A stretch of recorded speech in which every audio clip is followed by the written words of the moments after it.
Hello everyone, it's Aiden. Just a quick message to say, this episode, I forgot to turn my mic on again. So, what I've decided to do is to not tell Declan and see if he notices. I apologise for the poor audio quality.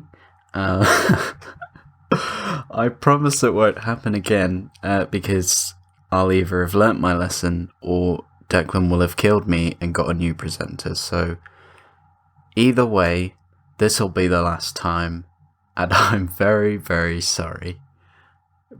Merry Christmas. Ho, ho, ho, ho, ho, ho, ho, ho, ho, ho. Welcome back, everybody, to Bad Film Good, the festive podcast where we look at poorly rated movies in a festive fashion, and we ask the question: is this festively bad film festively good? My name is Festive Declan. And I'm Festive Aiden. We're wearing a whole lot of festive clothing today. Yeah, we're wearing nothing but you will Christmas never know hats. if I'm telling the truth about that. I'm only wearing Christmas hats. I'm wearing them. Socks, his underwear. Oh, right. I everything thought you but just hat. meant that, like, you were only wearing a Christmas hat and you were just sat Yeah, there just butt in the naked nude, everywhere. just with a Christmas hat on. I'm always butt naked when we record. Can't. Yeah, that's true. Can't do You really, anything else, there's yeah. no other way to really feel the podcast, you know?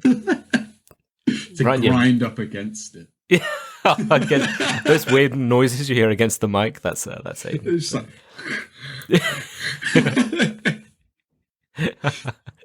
But anyway, today we are looking at the first of our festive season films yeah, baby. in the form of Deck the Halls. Which was 2008, 6? 2006. 8? Well, I don't know where I pulled 8 from, 6. Yeah. 2015? 6? 12? It was last year. 2? Yeah. They'll probably fucking remake something at some point. Whatever. Probably. We'll get into it. But, Aiden, before we get into this especially festive, first of many festive episodes, give us a festive, shrekingly good tale this week. Skibbity bat beep. We've got to have a festive scat. Well, I was literally about to think, like, I was going to do, like, what is tracking this week? No. Do a striking carol. Oh, yeah. Scat-be-dee-doop, scat-be-be-doop, bap-be-be-doop, dap-dee-be-doop. What is tracking this week? Let us find out. La la la la la la la. Scabbity-be-be-be-be-boop, bap. This article is from Tyler. Yeah, this article, as mentioned, is from Tyler, and it says... Just from, like, that guy called Tyler that you all know. Yeah, but And not if you are that guy, Tyler, welcome. I'm sorry. And welcome. Yeah. So first thing to mention about this fucking article is that it's not relevant. It's just that it's one of those fucking websites where it's just got a fucking Expedia advert slapped across the page. So I'm having to I love it. look through a little blind slat of adverts. Yeah, you've got Venetian blinds on your screen, Yeah. and you're just trying to like peek in at what the article is. I was like, yeah, so this is an article from Expedia. No, book now. Take the trip of your life with a member. Pricing. Go away. It's like, And it do you won't want go our away." cookies? These days you can't bloody look at anything, can you, without the bloody cookies getting in your face and Yeah, bloody Oh, cookies. bro, It's shake like, my fist. It's like taking the spirit of Christmas away. Anyway. all this year is- round. This is a Shrek Christmas grotto is coming to London this December. Hey, Get ready, everyone. Get ready. So tomorrow. Get this was specifically. I've had this stored up since November, and I was waiting for like the perfect moment to announce this. And because we're doing Deck the Halls, I picked this article because it says, "Get ready to Shrek the Halls." Oh, Because everyone's favorite ogre is coming to London in December. Brilliant. This year's Santa's swamping the North Pole for the swamp on London's South Bank. What? You can't just keep using swamp in different contexts. You get one wordplay per word. You can't just have a swampingly good time with our swampish swampo. But they've changed. They said like swapping, but they've changed it to swamp in the same sentence as the word swamp. Hey, I got this this old console that I don't use anymore. Can I swamp it for some monies? And they're like, huh? Yeah, can I? It says outside I could come in and I could swamp this out. What are you talking about? Oh, sorry, I was just down at the Shrek Grotto. Yeah, And they're swamping all sorts of things, down there. Swamping cash for swamp. Yeah, just swamp. We'll swamp your swamp. Come swamp. It's like the fucking guy from It's that guy again, Rick and Morty. Yeah. The swamp with your swamp. Anyway, let's move on. Let's swamp on. So, from Saturday, 4th of December, and will run all the way through Christmas Eve, visitors will get to pose for a picture with a Santa and be gifted some sweet treats made of the Christmas elves. Made of the Christmas elves? Made by, They've just got these elves strapped down and they're slowly cutting little pieces off of them. They're screaming in the back. Please! Here's a little piece of elf. Children. Ignore the screaming, children. Don't worry, that's just the swamp elves. They're dirty and disgusting. They're not real people. Yeah, Jesus Christ.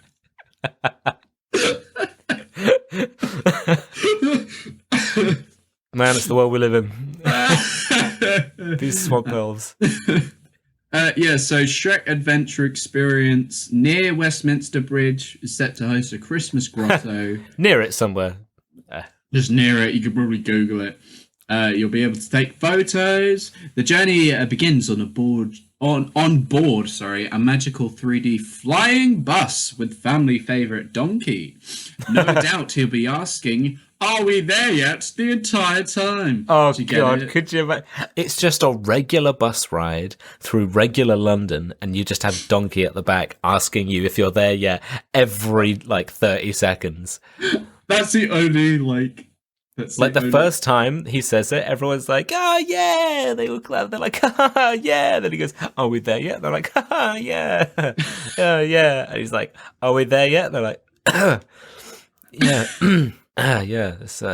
Are we there yet? And they're like, "Okay, are we there yet? Are we actually nearly there?" He's like, "Are we there yet?" They're like, "Can somebody fucking shut him up? Are we there yet? Fuck! Let me off! Let me off the ride!" And they're like, "Just get me to the grotto." And they're like, "No, this is it. This is what you paid for. A bus ride with Donkey." Like, and sir, we're not there yet. Please take your seat. Excuse me, sit down until we're there. And you're not allowed to ask us if we're there, because that's what Donkey does. All right? So sit down, shut up. And Donkey at the back goes, "Are we there yet?" Yeah, then the little kid's like, "Are we there?" And then a security guard comes and escorts him off. Then throws him off the side. Yeah, he just... "Hey, that's trademarked." He just tackles the kid. Chuck fucking like a hammer throw, just throws this kid off the bus. Anyway. Yeah, that's what's striking this week. There's a Christmas grotto and you can ride a bus with Donkey. Yeah. Amazing. But wait, so is Shrek actually, is there anybody there dressed as Shrek? Because it's a Shrek you've got Santa. Christmas grotto. Although it doesn't, Santa is just Santa. Which thought. So when I first looked at the article, I was like, "Oh, that's cool. You Shrek's dressed as Santa, and you can kiss him or something." But no, it's just the swamp and Santa's there.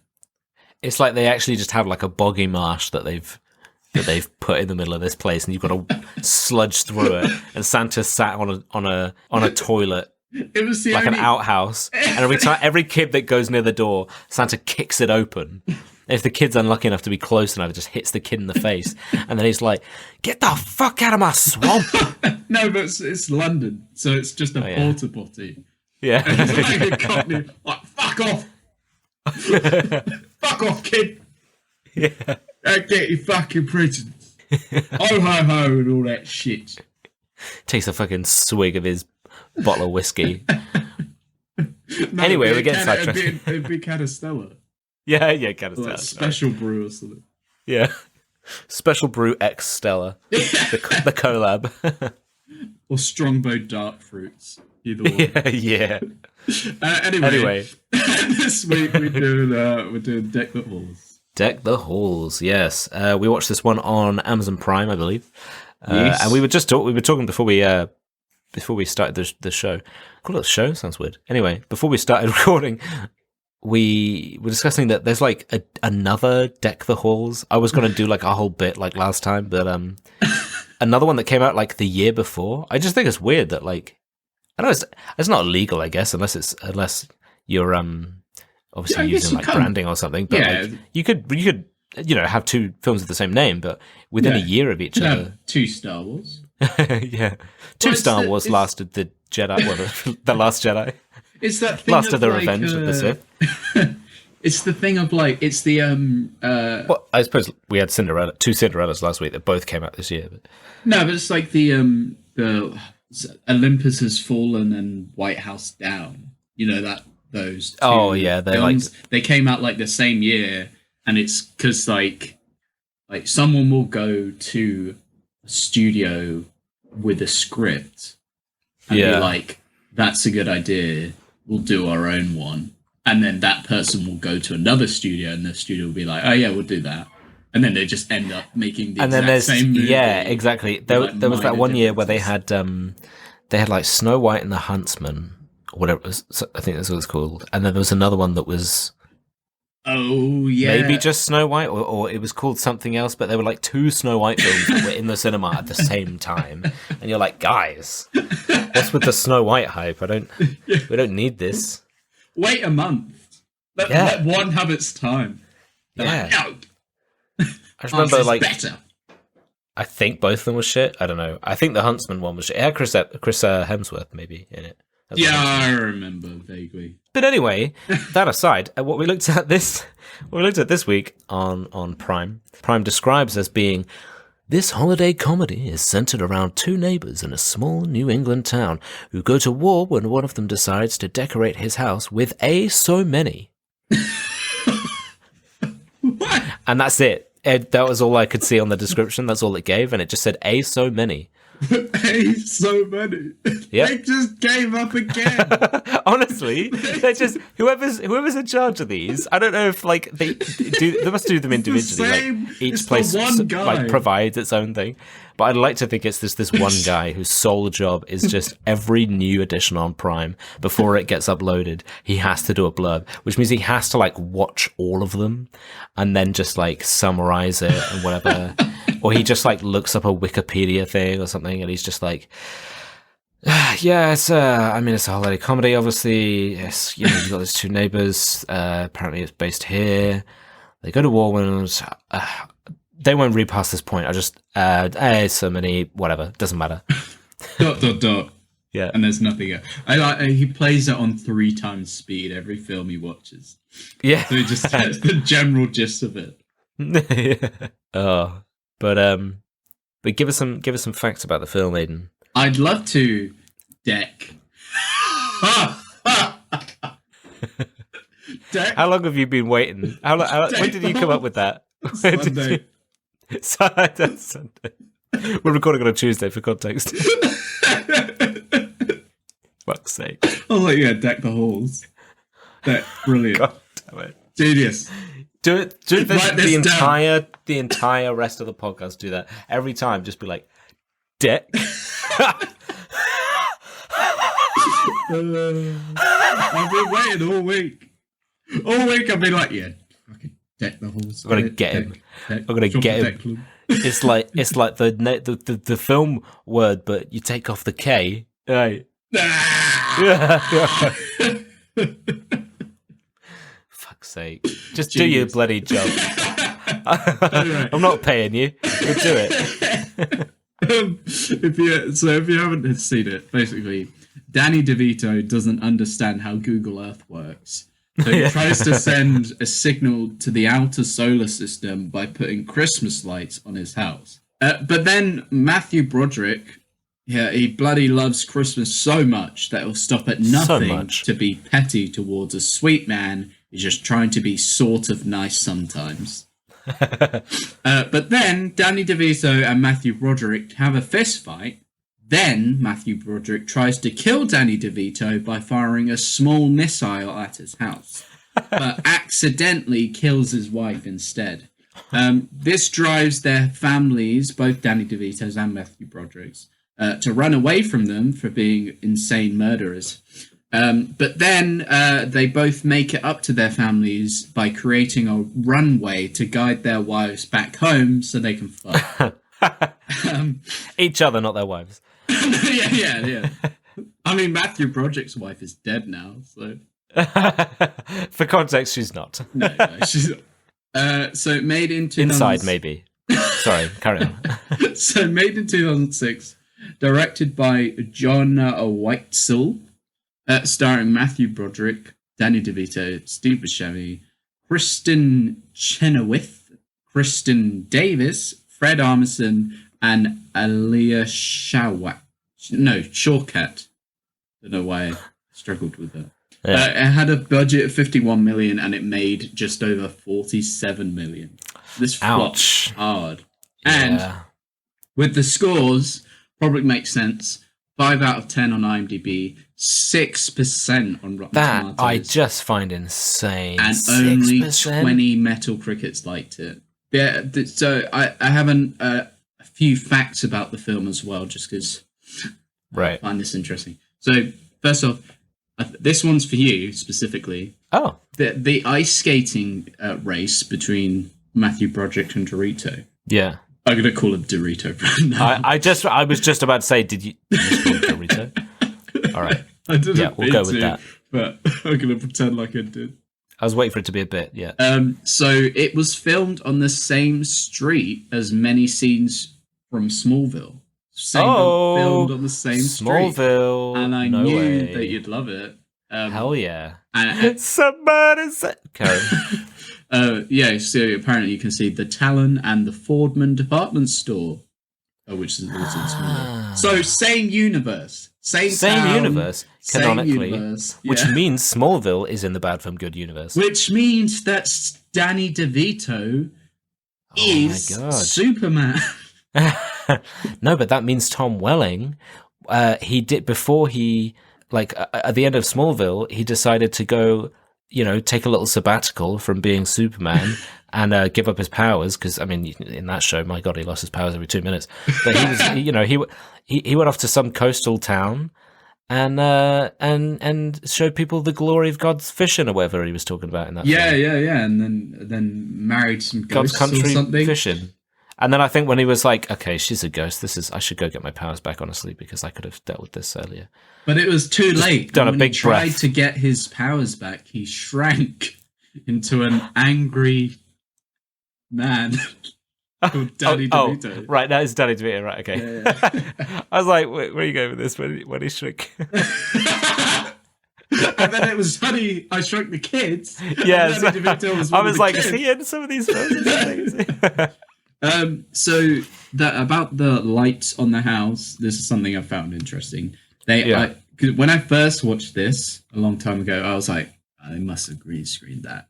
But no, they covered the whole entire house with LED lights. So basically put massive TV screens on the house. And then covered those LED screens with string lights to make it look like it was all covered in string lights. That's why in some of the scenes there's there's a literal Danny DeVito winking at you on his roof. It's great. And the third fact about this film is I fucking love this film. I think after watching this for probably the 10th time, this actually might be my favorite Christmas movie. So anything negative you say about it, I will take as You a will take personal extreme. attack. Yeah, I will extreme. respond with slagging off Lion King 1.5. It's Lion King 3, damn it. It's the same thing. Hakuna Matata. But look, I'm Tom Welling, and I've just come back from like being dumped by a ghost. And I've got to make a film to put me in this Christmas mood. Yeah. What have you got for me? Okay. This is what I have. 2 adult men destroy their marriages with Christmas lights, various criminal activities, and live explosives. There we go. Yeah, it's true. That's pretty much it. It's pretty much it. Should we? Yeah, let's just get skibbity-bap. right and skibbity bap. Oh Let's no, sorry. It'd be like skibbity-bap, yeah. skibbity-bap, skibbity-bitty-bitty-bap. Oh wait, no. Oh right, I thought you were doing a Silent Night. I think it's skibbity-bap. Beep-a-dee-bap. And then it does the really loud Skippy-bap. Yeah. Yeah. Hitting those high notes. Yeah. Oh. Anyway, into the film. I mean, as a general point to get us into the film, I have no idea why this is 6%. It's crazy. Genuinely, because like I get that there are lots of Christmas movies that are very samey, but I feel like that's kind of the point of a Christmas film. Like, yeah, you know, it's supposed to feel Christmassy. Some of them will be obviously, you know, more iconic and whatever than others, like Home Alone. I always loved Christmas with the Cranks. Oh yes. Anything. Do you know what? Anything Tim Allen. Yeah, the Santa Claus. As long as he's, you know, not done anything I don't know about. Tim Allen, what a guy! You have to be so. What a guy so far.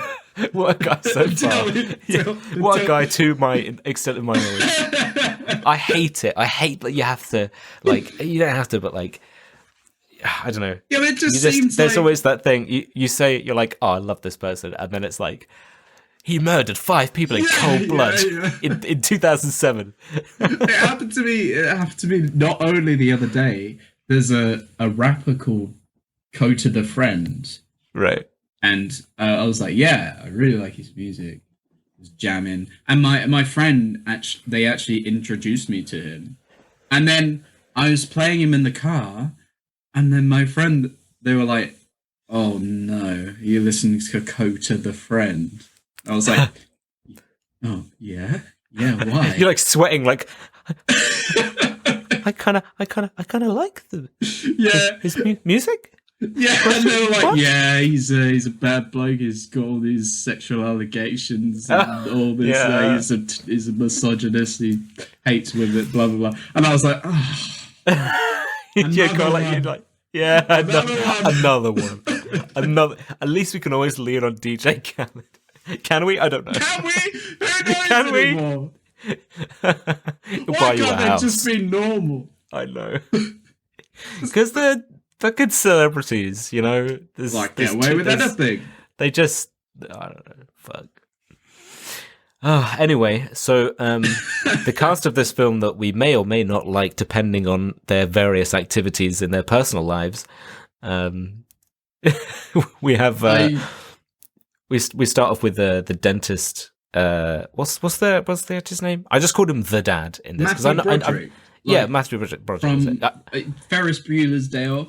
Yeah, like a million things. I recognize the guy, but it's one of those faces where I know the face and I love him. I don't remember the name. He's lovely and great. And now I will look up. Terrible atrocities. You're like, I won't give an opinion on the guy just until I know. I want to say that I love him. I really want to love this guy. Now you're like, sexual, like, fuck. And now we go on Wikipedia and click on the section atrocities. Yeah. Yeah. War crimes. You're like, but we can always lean on, you know, fucking. Oh no, I can't say Danny DeVito. Danny DeVito is a golden star. He is the absolute golden boy. So, let me just look that up. No. But yeah, so we start with I'm just going to keep calling him the dad, but we start with the dad who is a dentist, and he's an eye guy. Optometrist, I want to say. There's two different words that are similar to do with that. Point is, he's checking their eyes, and it's this old woman, and she's like, I don't want glasses, they'll make me look old. And she's literally one living wrinkle. And he gives her some glasses and shows her the mirror, and she's like, I look hot as fuck. Yeah, she's like, you want to fuck this? And he's just, I mean, his character in this is the epitome of like, when you see something, when you're having like a rough day and you see like some small thing that bothers you to the extent that you go, that's his character. Yeah. Yeah. I could just imagine every scene that he's in, every situation that happens, that he would just go, and just the sag of the shoulders, and they're just kind of like, it's another thing I got to deal with today. That's his. I feel like that's the epitome of his character. So, the old lady says she's hot, and he does a bit of that. He's like, oh yeah, baby. But he's also massively turned on. Yeah. Yeah. He walks out. He's like, well, have a good day, Miss whatever, and then he gets up from his chair, and he's got a massive hard on. Oh no! Well, there's a bit later on when they first meet their new neighbors, Danny DeVito and his wife. Is she Christin 1 or Christin 2? Christin 1. Christin, not the one from Sex and the City. Is she Christin? But are we calling her Christin 1 or Christin 2? She can be 1 because she's first on my notes. No, she's first in your notes, right? We'll go by notes order. Danny's Christin. Or is Danny Kristin's Danny, huh? Well, you got to be like that, Aiden, committing these atrocities. Oh no! You're next. Misogyny gets its way again. Takes another. Yeah, okay. So Christin DeVito or Christin Broderick. That's what we'll go with. Wait, is Danny DeVito is the one you said Dorito? I for some reason thought that was somebody else. Why would I? I don't know. I don't know. Dorito. I don't remember who the character was, but you were like Dorito. I was like, yes, somebody is in this is called Dorito. Right. We can't do it dirty like that. Doesn't matter. But when he's talking to them, the first time that he sees them, he's in like his dressing gown, and because he goes to pick up his paper in the morning, so he's got his like coffee slippers probably, on, and he's got slippers on. But yeah, so did he have? I thought he had like boxers or something on underneath his dressing gown, and I thought that the joke was that he had like morning wood or something. He just had like a stiffy for some reason, and I thought it was really out of place. I was like, why would he have a stiff? But I was like, oh, okay, so he was just like butt naked in his dressing gown. No, gonna take his paper. I think it was like he's like showing brain. Like his balls are out or something, like because he's wearing loose boxes, or like they can see the how outline. low do his balls hang? just all the way down to like the lower thigh. Past the line of the boxes. I mean, they're straddling out of each loophole. One nut out of each, and then they're just like it's like a Newton's cradle. Just picking up my mail. Morning, neighbor. Cold one, eh? Yeah, so they do make a joke about that. Yeah, they do. Where she's like points to it and she's like, oh, he's somebody saying hi or something. And he quickly ties his dressing gown back up. Yeah. Yeah. And there's a bit where my first note was there's only one thing that I don't like about this film. Oh. because it's like Let's get that out of the way, I guess. well, because it's straight off the bat. Basically, he does the whole like, "You're old, wear glasses," and she's like, "Okay," and then like he's walking out the shop or something. He's being like, "Hello, everyone, I love Christmas," and they're like, "You're so good at Christmas," and then they were saying something. They were saying something about the police chief, and then one of them was they're saying about how the. Oh, sorry. Yeah. No, I'm okay. Sorry, you're getting there. I thought that's what you were. Yeah, yes, because he's like, the guy's like, "Oh, I wouldn't trust the police chief because the rumor says he's a cross-dresser," and they're like, disgusting. And I was How like, could he possibly wear clothes that weren't tailored to him? He's being comfortable in his own skin. It's 2006. Yeah, I was like, We've never heard of this kind of thing. That's such a 2006 thing. Be like, a man wearing a bra. And then later on, Mathew Broderick, spoilers, he's unhappy about the lights. And on his neighbour's house, yeah. Mathew Broderick's like, "I'm gonna go complain to the police about these lights because they're doing my nutting, mate." That's a real line. They're doing my nutting. Can you do something about it? Fucking nutting, mate. Or man, these lights are doing my nutting. Yeah, so he goes to talk to the police of chief. Yeah, the police of chief sheriff, man. Yeah, and he's scratching at his chest, and then he's like wearing a bra. He's got like chafe on his shoulder or something from the bra strap. Yeah, and then Mathew Broderick's like, ugh, and then he's like, "No, it's a strap for my shoulder because I dislocated it. My wife made it for me. It's actually a very lovely gesture." And he's like, "Oh, okay." Yeah, and then he's like, "You think I was wearing a bra?" Yeah. And then he's like, "Oh, I got to get some paperwork," and he bends over and he's wearing a thong, and fucking Mathew Broderick just leaves. Yeah, I know. A thong? I'm not doing a complaint. Police in this town are so disgusting. This policeman wants to help me file a complaint, and like the movie could be over at the end of this. But oh my god, what is he wearing? Is that oh god, I've got to get out of here. I can't file a complaint to a man in a thong. And it's pink. That's even worse. Pink was originally a colour that was used on boys back in probably Victorian times or something around there. But now it's for girls, not boys. Reason. Yeah. I don't want to go back. Never again. Christmas season, la la la la la la la. We don't like cross-dressers in this Christmas film. So dumb. But yeah, so that's the only thing that I don't like about this film. Yeah. But everything else I love. And I have made but half a page of notes because I started writing notes and then I was like, you know this film well enough. Yeah, I know this film so well. I was like, I knew the notes I was going to say before I even wrote them down. I was like, I'm just going to watch this and enjoy it. And just enjoy it. Yeah. Let it wash over you. Yeah.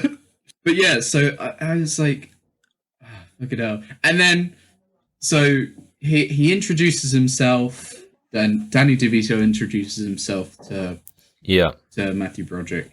And then, I was convinced from the point that we first see him, he's kind of introduced in a comical-ish way because it's the middle of the night and his moving truck is like making fucking. It's like I'm trying to think of a comparison of like super loud noises, but this truck is just coming in like.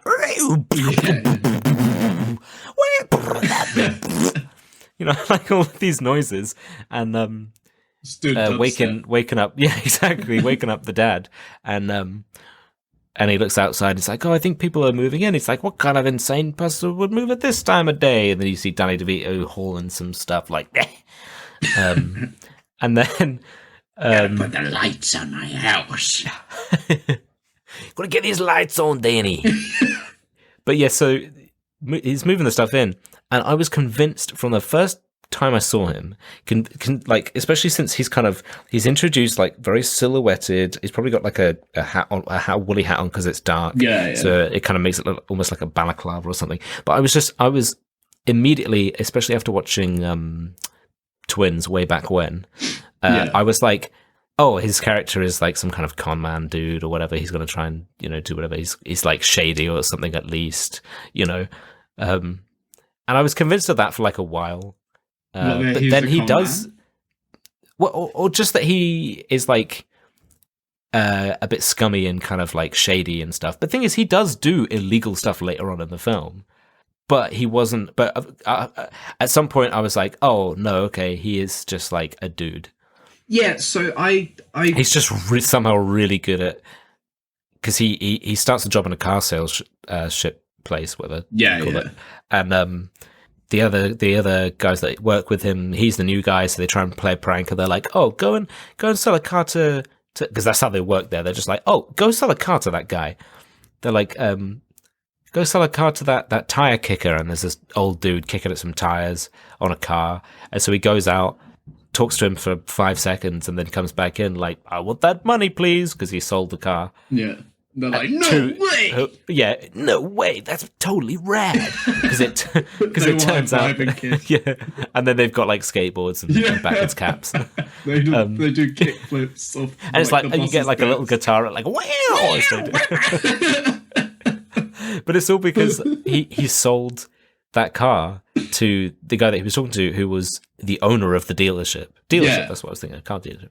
And so I was like, oh, he's kind of he's like a similar silver-tongued kind of con man character to his other one in the thing. But I think it's just because that was the last role I saw him in.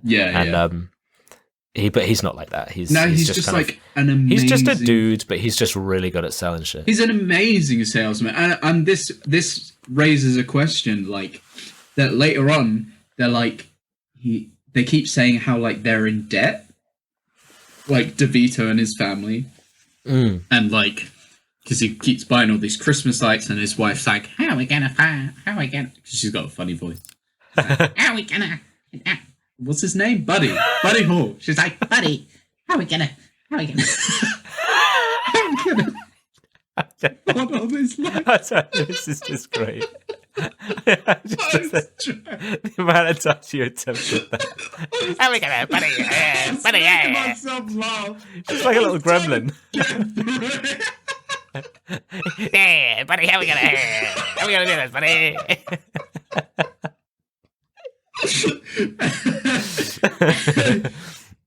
Christmas.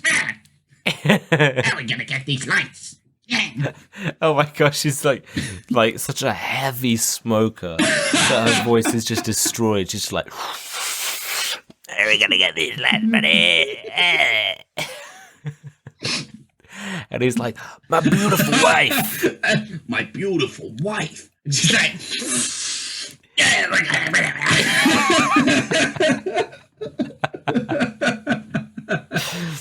oh, her character's not like that at all.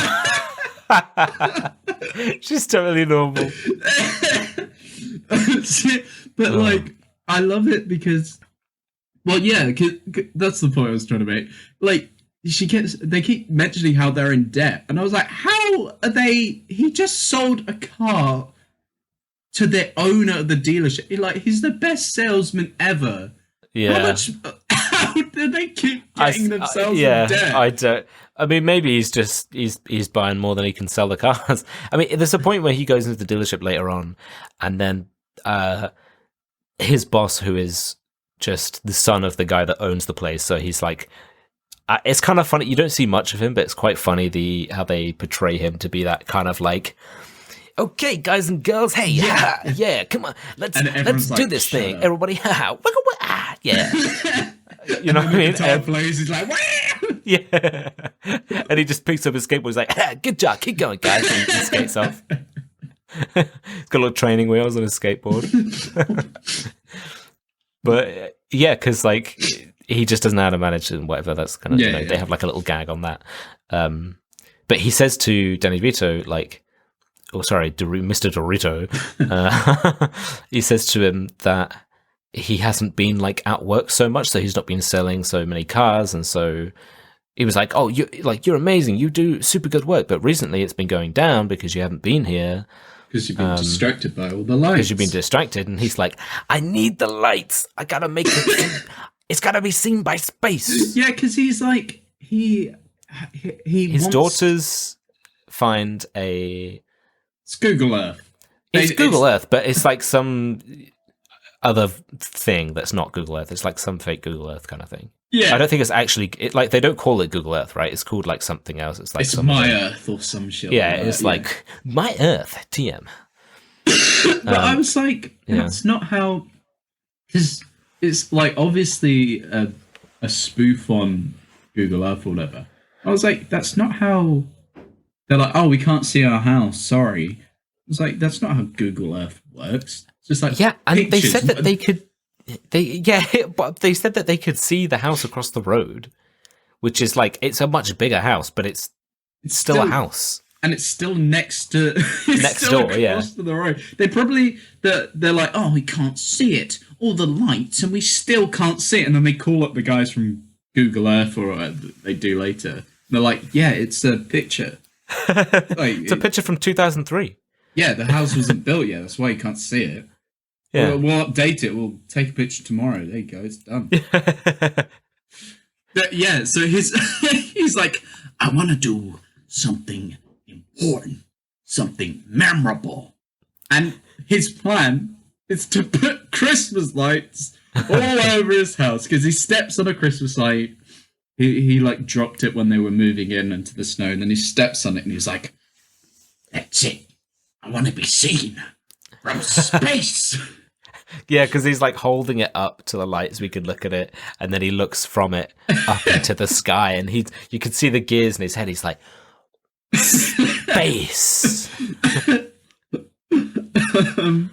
But yeah, I love this because it's like going back to what you said about like he's like this con man.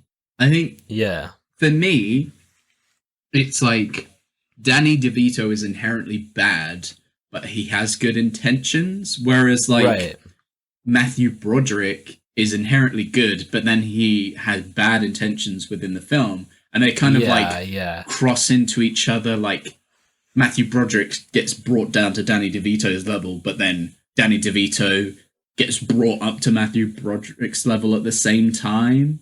Like because it's a bit later on, and I've seen this enough times to like mull it over. Because when I first watched it, this is your GCSE film studies analysis. Nah, this is my fucking dissertation at uni. This is your dissertation at uni. It's been years of work. This is my and PhD. it's just titled "Why Deck the Halls is Good," comma, God damn it. They're like, you're doing a physics degree. And I'm going to physically tell you how good it is. But like, there's a bit later on where he's kind of they're having a bit of friction. Mathew Broderick, we'll get more into it more later, but Mathew Broderick like wrecks his car, so and burns down his Christmas tree. They haven't got a Christmas tree. So Danny DeVito like steals the town Christmas tree and puts it into Mathew Broderick's house, and then also like gives him a car, and it's like made out to, you think he's gifted him the car, but actually like he's like made him paid for it. So like he's just like, and at first when I first watched it, I was like, oh, he's like conned him out of all this money, like to make him pay for a new car, and like and you know he's framing him for stealing the thing. Yeah, but then I've watched it enough times, and the feeling I get now is like he's a bad guy. He does all these shady stuff, but like the Christmas tree especially, like he doesn't want anyone to know about the Christmas tree, so there'd be no motive of him stealing it to get him into trouble. he's just like, he's a bad bloke, so he just nicks the town Christmas tree. Yeah, but because he wants to give it to Mathew Broderick because he feels bad that he doesn't have a Christmas tree and he wants him to have this Christmas tree. And then the car, on the surface, you're like, he's fucked him over. He thought it was a gift, but he's made him pay for the car because this new expensive car. Yeah, because his assistant rushes in like while he's at work, and they're like, "The police are on the phone, and if you don't pay for the car, they're gonna have you arrested or whatever." And he's like, "What the fuck are you talking about?" But then he goes to confront Danny DeVito about it, and Danny DeVito's like, "Well, yeah, I can't just give you a car, but He's like, I shaved my commission by half, which is a very generous thing." And then I was like, if he was trying to fuck, I think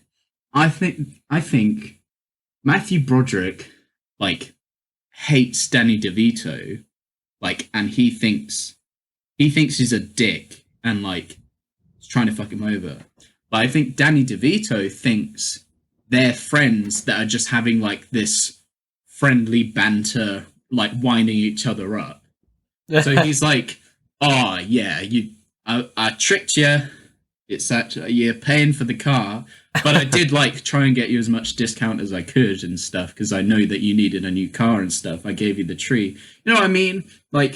He stole the town's Christmas tree, but he did he's doing it in his mind. He's doing it for the right reason. You know what I mean? And yeah. And then and they kind of merge into one character. They become one. They form into. It's like it's the twins thing. They get the sperm of Danny. What was it? They get the sperm of 11 men, and then they form into Arnie. This is some weird genetic Voltron shit. But they form into this. Danny DeVito realizes he's been doing all this shady shit, and Mathew Broderick realizes he's been taking things too seriously and being too jealous really about it's the family Christmas kind of family matters most, and you're being an asshole about it. But yeah, that's why I like this one. I like this one. It's a great film. Fucking dare. Got notes. I didn't make any notes about this film. I made notes about fucking Lion King 3 or whatever. Yeah, you didn't even watch it. You just watched Lion King 3 so you could waste it. Yeah, I mean, what have I got here about let me search for my worst note now. There is some dumb stuff you've got things again, like we said, it's 2006. There is a line from I think it's from Danny DeVito. I can't remember who he's talking to. Somebody's trying to say something to him, and he's like, "Come on, you're spazzing out on me. What are you doing?" Yeah. I don't know, just small things. But also, like that. I don't know. Huge, sometimes I'm that it's an American film. They have different Oh yeah, but like I said, it's minor. I'm just trying to pick at it, just because I know you like it. Well, there is a dumb bit where so the mum. The Mathew Broderick's wife, her whole thing is her job is to write cookbooks or to compile recipes into cookbooks. Edit it together cookbooks, Yeah, and she's cooking. Again, I've watched it enough times to understand it, but I was why is she? Because she writes these cookbooks and then. They come up with the idea, well, Mathew Broderick's why don't you write your own cookbook? And she's like, nah. And then, what's her name? What did we... Christin Dorito. Christin 2. Yeah, Chris Dorito. Chris Dorito is she goes, why don't you write your own cookbook? And she's like, yeah, that's a great idea. And he's like, oh, nice. There. Yeah. Marge. Yeah, Marge. And at first I was like, that's confusing to me. Because when you're first introduced to her, she's making some recipe or something. Mathew Broderick tries it and he's like, This is disgusting. Yeah, because he's like, it's slimy and viscous and tastes like shit.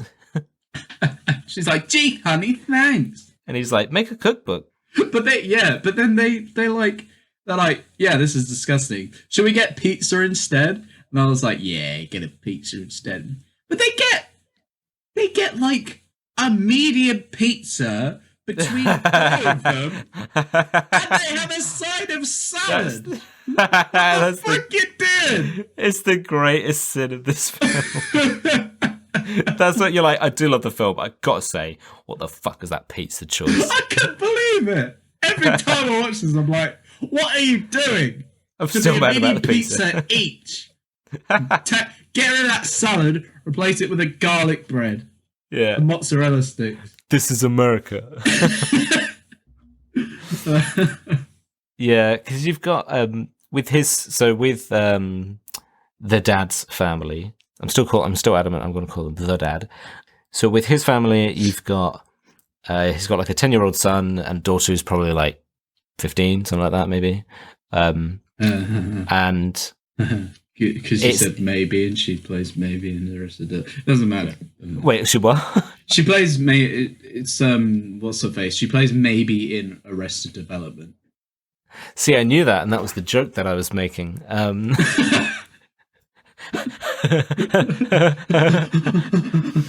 Anyway, but no, so you've got the whole thing where like one of his children is like super smart and they're too smart, and so they're bored with their life or something. His 10-year-old kid is like, he has some line about being depressed because he's not accomplished anything at the age of 10.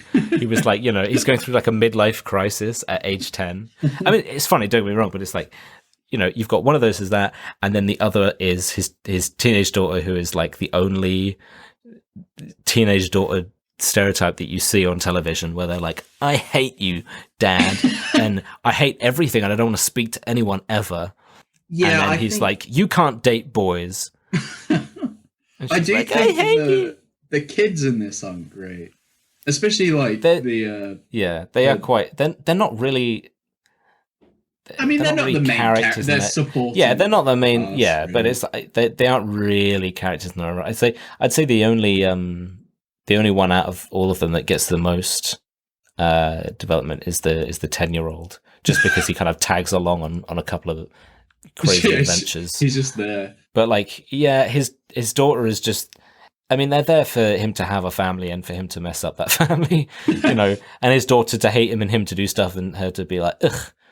Because then Danny DeVito's family is kind of worse because it's funny, but like, again, it's that it's the stereotype. It's like the girls are either Mathew Broderick's daughter, who doesn't care about anything. She's edgy emo teen, like, listening to punk rock, probably, whatever. And then the other one, which is the kind of high school cheerleader model kind of type, which is Danny DeVito's daughters, but they're twins. And they're both like dumb as rocks, and they're just like, I can't remember the bit they say. They like say something that's they do the thing where they like say something in sync and stuff. I can't remember. They're like, just like blonde kind of bimbo type, like, okay, daddy. Yeah, but I do like the they. I think. I mean, they don't really have a lot. I'm just picking at it, but yeah. In this, but like right at the end, they have a gag which I like because They have like the worst arc in movie history of being like, he's like, we're cheerleaders, we like boys, and then you never see them again for the whole film. Oh yeah, that's their characteristic as boys as well. Yeah, and then they come back right at the end when like the families have left. The big finale. Yeah. They're in a motel room, and I'm just gonna call them Maybe from Arrested Development. Yeah, that's the full name. Maybe from Arrested Development. Because she's so smart, and she's obviously had like an influence on them or something. So they're in a motel room, and then Christin Dorito's like, "What are you girls reading?" And then they're like, "We're reading Jane Eyre or something like that." And then they're like, "And it's not giving me a headache." And then one of them goes, "Yeah, maybe I should go to law school." I was like, fucking dumb. Dumb but good. Dumb but good. Love it. Yeah. Fits with the That's theme. like I said, I like picking at it a bit. It's not something that bothered me massively, but it's one of those things where it's like they're there, they exist, they're not the point of the film. So a better film would give them a little something more. But yeah, they're just kind of like, here's their one trait that is them, and so they'll play that one out. You know what I mean? Yeah, I mean, I feel like this is it's a Christmas film, Like the whole point of a Christmas film, you gotta feel good. Like it's easy watching. You can watch it. It's warm and it's easy. Yeah, and you're only watching like Christmas films at a certain time of year, and you're only watching the same films. This time of year. I mean, I don't know about you, but I have a list of Christmas films that I watch every year. I make a point to watch the same Christmas films every year, and like it's got to be. You've got to have a film that you can. It's comfortable. Like there's nothing for sure. too crazy about it. You can just watch it. You can tune out if you want because you've seen it 50 times. You know what I mean? Oh yeah, the amount of times I've seen "It's a Wonderful Life." Exactly. That's my family like Christmas film that we always watch. But yeah, I love all the kind of, like I said, like Christmas with the Cranks and where Santa Claus, whatever, all those kind of ones that you'd see a million times every Christmas when you're younger. So, but it is very much that's why I was surprised that it's a 6%. Yeah, because, like come on. Yeah, because it's like, what is I don't know. I want to know why it's that low, because there are so many Christmas films that are very just samey. It's a Christmas film. You know exactly what you're going to get, and you do it so that you can feel you can feel the snow and the hot chocolate and the Christmas trees and whatever vicariously. So why is it so bad? It's just the same. Which in itself, you could mark it down a bit, sure, but not all the way to 6%. Like, damn. Well, I feel like this has so many. I don't know. This just has so many moments for me, like that I just fucking love for no reason. Like I can fully understand if I say like there are lines in this. You like the camel poop bit, don't you? You like the bit where the guy gets pooped down by the camel. That's you, because you like the scat. I shouldn't have brought it up. Fuck. Yeah, that backfired. Let's get to that. So, because that was your favourite bit. God the bit where, so Danny DeVito, he's obsessed with the lights, and every night he's like, I need more lights. So he's just putting more power. Yeah, so he's slapping he's slapping fucking lights on every day. He's getting more bright and bright. And then Mathew Broderick. And also lots of other things like decorations for the garden and stuff, and all sorts of candy canes and all sorts of shit. Yeah, and it fucking, like, he's renting camels. He's got fucking actors playing, like, doing the nativity. A live nativity. He should be charging people for this. If he's in debt, like, he should be making bank from this. He's on the news. Like, come on, man. Yeah. Innovate. He's like, in the Christmas spirit, pay me $20. $5. $20. $1 million. $1 million. But yeah, like, yeah. So Mathew Broderick's pissed off, and then he realizes that Danny DeVito is tapping into his power. So, like with the jumper cord. So he sabotages him by dressing up in like spy gear. Now, I don't know where he got all this spy gear from. It's I don't know if you ever got those Argos catalogs back in the day, and you could I'd always sit down with the new Argos catalog. I'd flick to the spy section, not just straight there. I'd go through the Lego and all this other stuff as well. I'm no fool, but I'd get to the spy section. I'd look at all the cool spy gadgets, like you got the glasses where you've got the little mirrors on the sides where you can look behind you. They're all green. Like you'd have a little spy case and like a spy watch and like all these like shitty little spy earmuffs. Yeah, great. Slap the word spy on something. Oh, put in an Argos I'll take catalog. it. Yeah, put it in Argos catalog. I'll take it. But yeah, so it's gone to Argos. He's gone to Argos and bought a whole load of spy gear. He's like, I want your best spy gear. Like, huh? Yeah. I saw it in the. I saw it. Hang on. Let me get it. It goes over the side. It comes back. Yeah. I've got it here. Look, Argos. No, he's like, you'll have to come to me because the Argos. I can't bring the. Yeah. It's taped to the too big. desk. Oh yeah, no, of course they do that, don't they? Yeah. It's like page 357. There we go. Look. All this spy gear. Here we go. This page has got a double page here. The guy's like, can you circle everything? He's like, yeah, let me just bring this pen up. Oh, I can't. It's chained to the... Have you got a pen? I can't. This doesn't reach. I'll take a picture. Don't worry. I've got my spy phone. Bought that last time. It was order 239. 239! 239. I'm 237. No, 239. Did you say 238? No, 239. 23. And then you go over to your mum and you're like, Mum, I've looked through the catalogue now and I'm bored. Can we go? And she's like, I know it hasn't been called yet. Go look at the 3 toys on a shelf because they go look at the strange man trying to buy all the spy gear.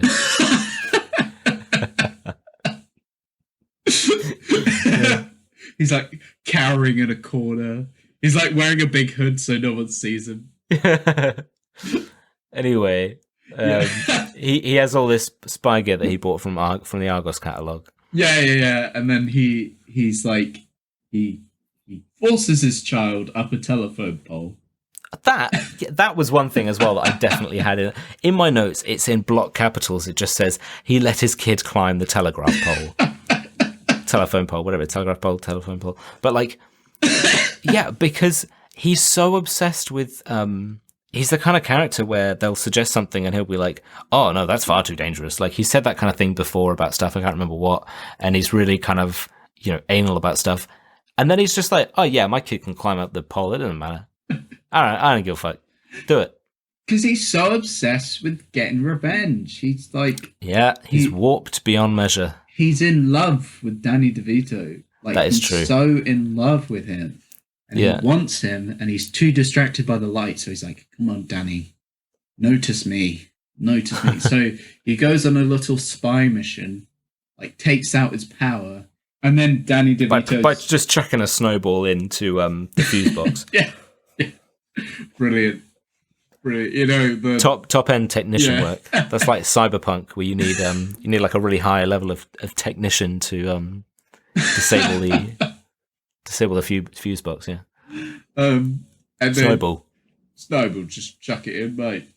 But yeah, so Danny DeVito's coming, and then he's like, oh shit, I better hide, and then he dives into the manger where there's a camel, and he dives right into the shit. And that was the right. I'm just gonna quickly interrupt. I just checked my phone. No word of a lie. 2 minutes ago, I got an email from Argos. Really? I have never. Do you know what? I have literally not gotten any emails from Argos. I think ever, or at least not unless I've ordered something. I have an email 3 minutes ago now saying an update from our Argos CEO. Changes to our store in England. Why do I even have this email? And how? It literally just came in. Just got that. They're listening. Bloody Argos, get off my phone. I don't think you can believe this. But I have just got an email from Argos as well. I'm not joking. I do get emails from Argos. Oh, right, okay. But I have got... It's like... order now for in time for Christmas. Our best spy gear. Fuck's sake. There it is. There it is. Well, I thought you were just going to say that it's the same one, like an update just like sent out to everyone. And then as soon as I was like, oh, god damn it. Yeah, well, you know what? Mine was a bit too.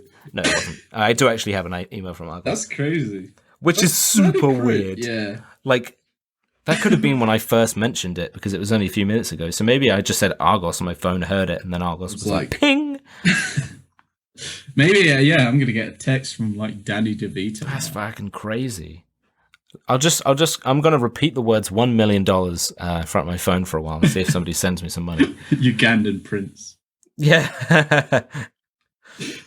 But yeah, so he dives into the camel ship to get out of line of sight from Danny DeVito, and that was the bit where you stood up and clapped and went, "I love this film.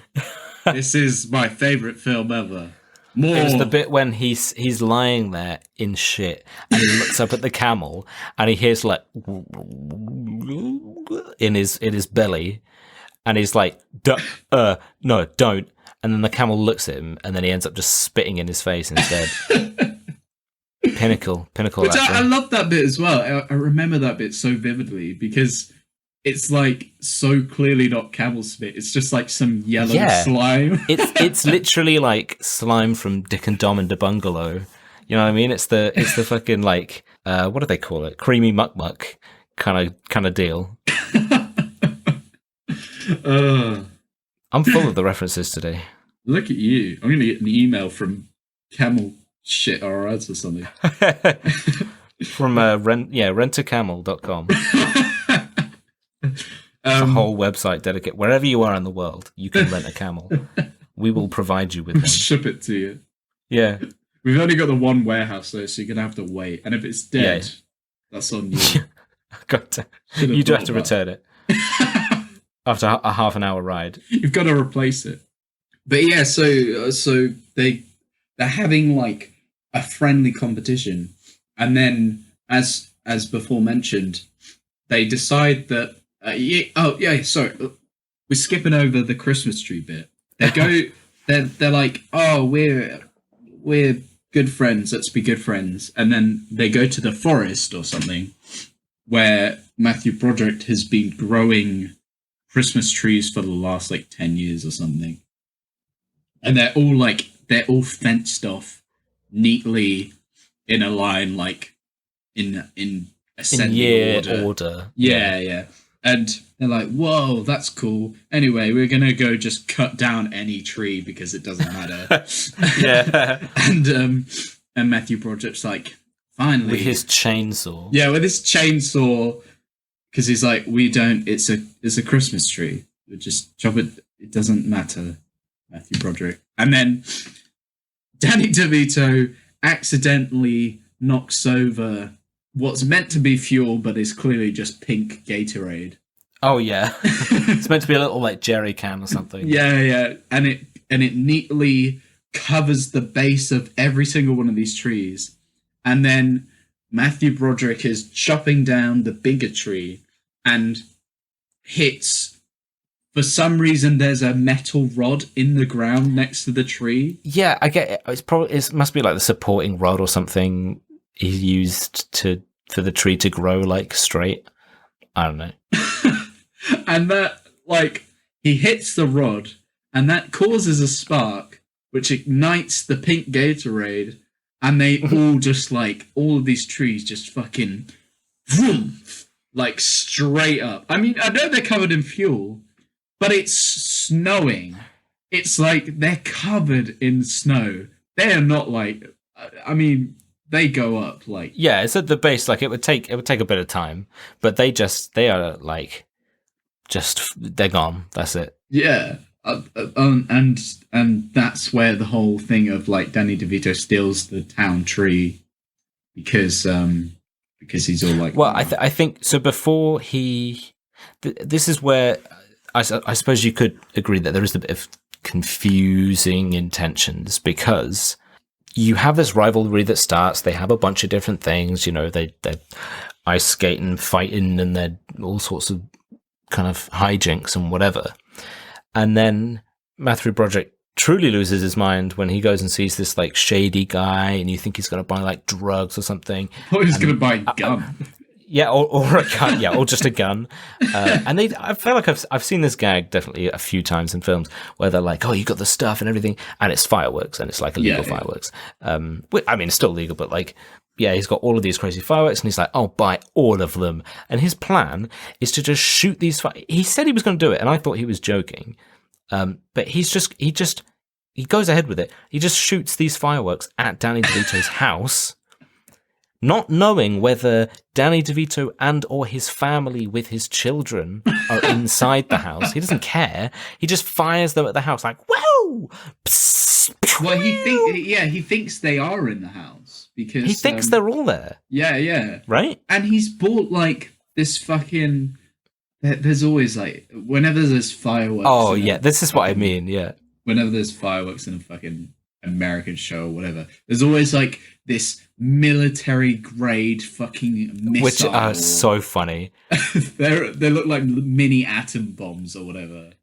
Yeah, see, that's the thing. They're always just like, "Oh, we've got all these," and he's like, "I'll take all of them." And he's like, "Wait, you might want this one." He puts this huge, heavy case down. He opens it up, and it's literally a fucking, it's literally like a nuke. It's and he's just like, a grenade. Yeah, it's just a real grenade. And he's like, "I call this one the Destroyer." I call this one a literal hand grenade. He's like, I'll take it. I call this one life in prison. That's what you're gonna get. One, a handgun. Yeah. I love you, kitchen gun.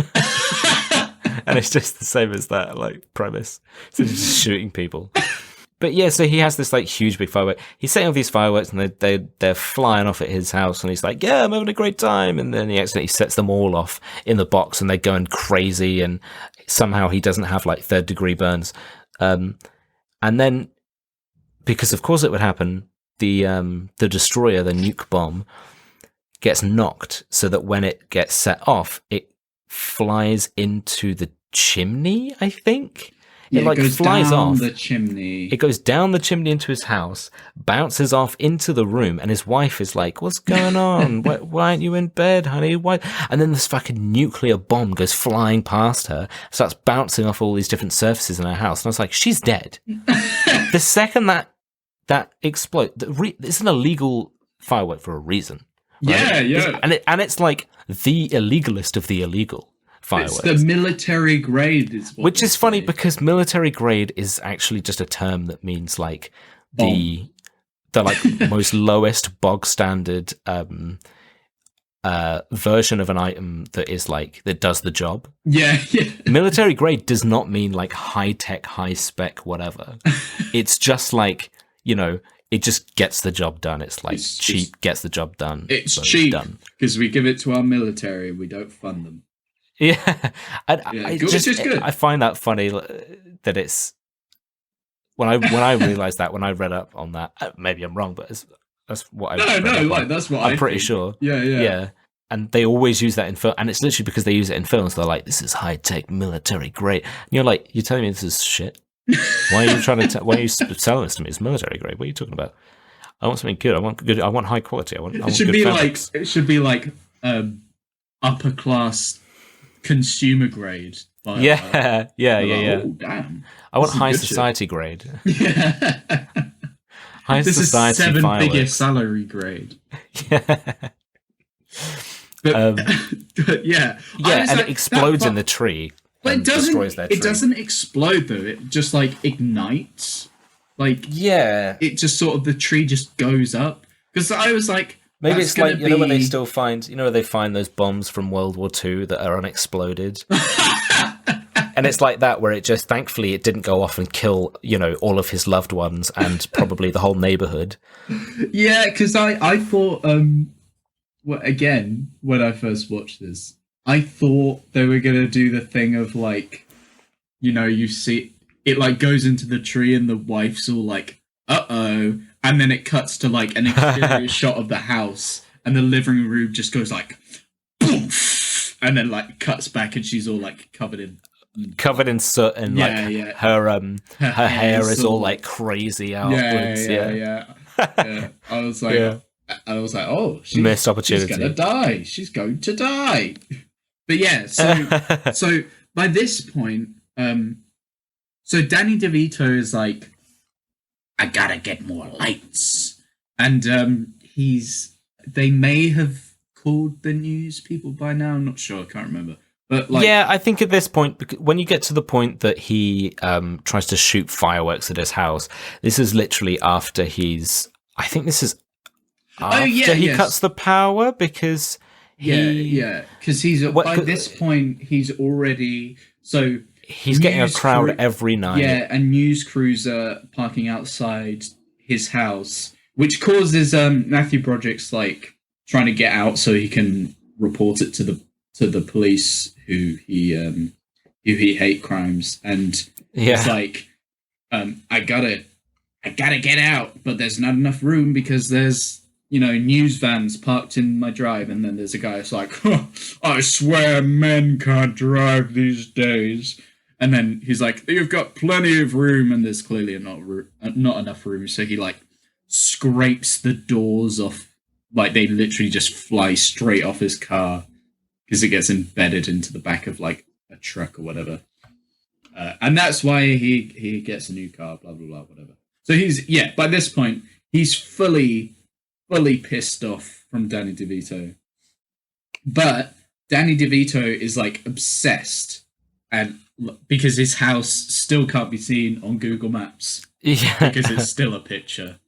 And he has this thing as well where he's like, he has this moment when he realizes that Mathew Broderick's character is the one who cut the power with the whole camel thing. Yeah. When he realizes that he cut the power, he has this bit where he's like, oh, that's how you want to play it, huh? Whatever. Like, it seems like he's going to do something awful. And that's when he does the I've given you this tree and I've tree. So that's why it comes across as like, oh, he's bloody stolen the tree and he's fucked him over the car. But like I said, like after watching fucked him over the car. He fucked him over the back of the car. I'm gonna fucking run you over. But yeah, no. After watching it a few times, I'm like, now I see it as he's like that fucking guy, and then he sort of off screen realizes he's kind of been a dick to him. So in his weird, awful human being way, he's like, oh, I've done these things to make it up for you, like because he leaves a card on his kitchen counter or something. There's a card which says, like, did he just break into his house? Is that what they're insinuating? I don't know, because it's like I don't know, that happens in other films. It's like the neighborly American... Oh, they just leave their doors unlocked kind of deal. Yeah. I don't think fools. Yeah. let's go over there right now. I'm gonna steal all your shit. Yeah. But because he leaves a card on the sign and he's like, look, I'm sorry I've been such a dick to you. Like, I hope the tree in the car makes up for it, like sort of thing. So that's how I see it. I have a love for this film, so maybe I'm like looking at it with rose tinted glasses. But hey, it's great. But yeah, so we get like Danny DeVito has quit his job. Oh no, sorry, he's been fired from his job because he's not going in because he's obsessed with his lights. And then he's like, I gotta get even more lights, and he can't afford them because he does the Kylo Ren where he's like, more, more, and then he can't afford any more lights because they're already in crippling debt. And then he realizes that Christin DeVito had her grandmother's vase. Which is just like, again, it's this thing that's set up in the beginning where she's just like, oh, that's a nice vase. And she's like, thanks. It costs more than this whole house. Yeah. She's and like, then they don't mention it again until he's like, I could pawn this. Yeah. Money. For $1 million. But he's like, so, and I get to it at the end, but like, she's so great. But she does come out and she's like, buddy, you sold my fucking vase. She puts her line, I love the way she says it because it's her way of speaking as well, which is just amazing. Because she's like, you sold my grandmother's vase. In her little gremlin voice, she's like, you sold my grandmother's vase. And he's like, but the lights, honey, the lights. We gotta have 1 million lights. Yeah, so she's like, that's fucking it, mate. I'm taking the kids and I'm leaving. So after the firework thing, they go like Matthew Broderick's like, "Hey, I've almost killed my family, but at least I fucked you over, Danny DeVito." And he was like, "Oh no, I wasn't in. I was like, for my family, I missed it. Sorry, mate." And at this point, Broderick's family has also left because they're like, "You're a fucking crazy man, and you nearly killed us. Yeah, you. We're gonna go and go and live with this guy's family now." Yeah, because whilst Danny DeVito, I'm eating a chocolate, so if I sound weird, that's why. Danny DeVito and Matthew Broderick don't get on, but their wives are like best friends. Yeah, which I love. I love that kind of fucking dynamic. Love their characters so much. Like, Yeah. Matthew Broderick's wife is like, she's putting up with it. She's doing her own thing, and like, she, you know, they have like this weird interaction where they first meet of like, you know, like they come over and Matthew Broderick's got his dick out and stuff. Yeah. And she's like, "Oh, nice to meet you." And then they're being all like sleazy or whatever. And you think, "Oh, these two families aren't going to get on. These two mums, they're a mismatch." But then they're just like best friends. They're like so great. And especially Christin DeVito. Yeah. She is brilliant. Like, because she, on the surface of it, you're like, "Oh my God." She's just like this, you know, it looks like she might have had some work done. She's all like fake tanned. Potting around, like, yeah, she's all like low cut, all sexy top. She literally, her first line is like, "Oh, the ceiling is too high. We're going to get, no, yeah, the ceiling's too low. We're going to have to get a shorter pole." Like, as in, she does pole dancing or whatever. And on the surface, you're like, "Yeah, she's just there, you know, for the dad, low cut." Nah. It's for the dads. For the dads. Yeah, go on. But then I was like, you know what? Actually, for me, and I'm sure like someone more qualified would be like, "No, you're just an idiot." But for me, it's yeah. Fuck you. I got these notes. Lion King 3. We're ready to go. I've got to accept everything I'm saying. Leave Timon and Pumbaa out of this. But like, for me, it kind of comes across more as she's like really self-positive and body positive and like self-confident. She's all like, her interaction with the other mum, she's like, "Oh, can you give me a hand? Like, I got to put this thing on the wall, but I can't reach." She's like, "Yeah, grab my ass, hook me up, like, woo," you know what I mean?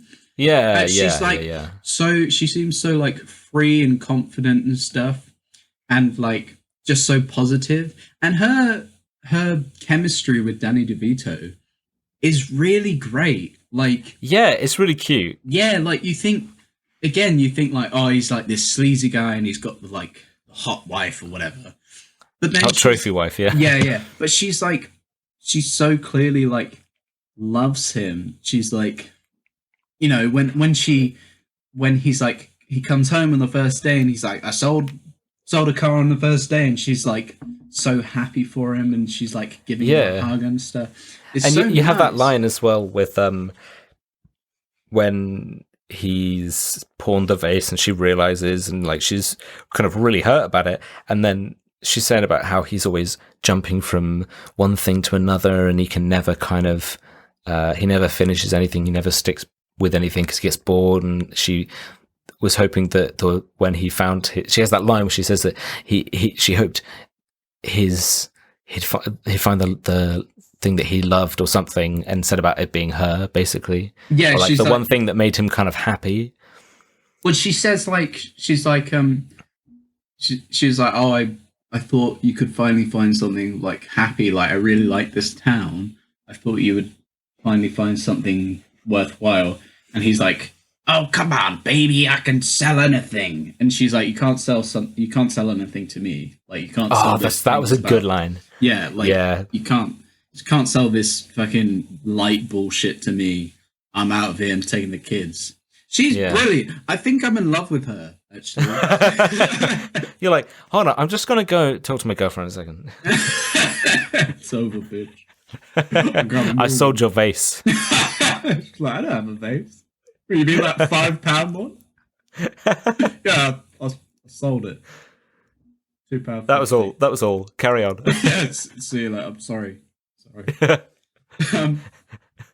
But yeah, so whereas you flip it the other way around, and Mathew Broderick's character, when his family is leaving, the thing that he says when they get in the car, and she's like, "I'm taking the kids," he's like, "What will I eat?" or something like that.